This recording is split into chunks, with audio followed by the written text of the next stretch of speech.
John right here in San Diego. John, listening on Immaculate Heart Radio. John, your question for Brandon Vaught.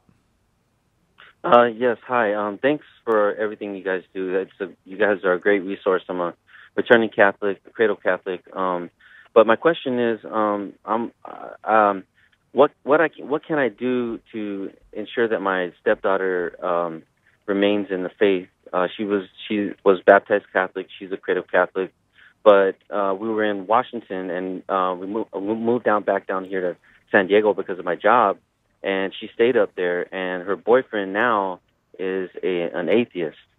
And I think you answered part of my question with that resource that you said, returngameplan.com, with that resource. But the other part of it, I'm thinking, is how she is going to address the fact, when her boyfriend may challenge her on her beliefs. What should she do, and what she needs to think about in the current situation that she's in.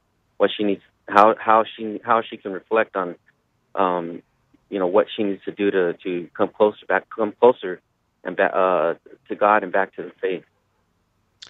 Yeah, great question, John. Thanks so much. First, let me just affirm that you're not alone in asking these sorts of questions. Almost every day I talk with parents who ask similar things about their sons, their daughters, their stepsons, their stepdaughters. So this is a common question in the church. What can we do to ensure that our young people either stay in the faith or come back to the faith?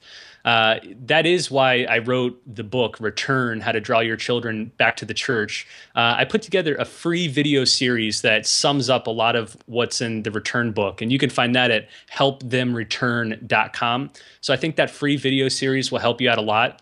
I picked up on, though, your comment that she was living with her atheist boyfriend. So it sounds like not just ambivalent, but perhaps is maybe antagonistic toward the idea of God.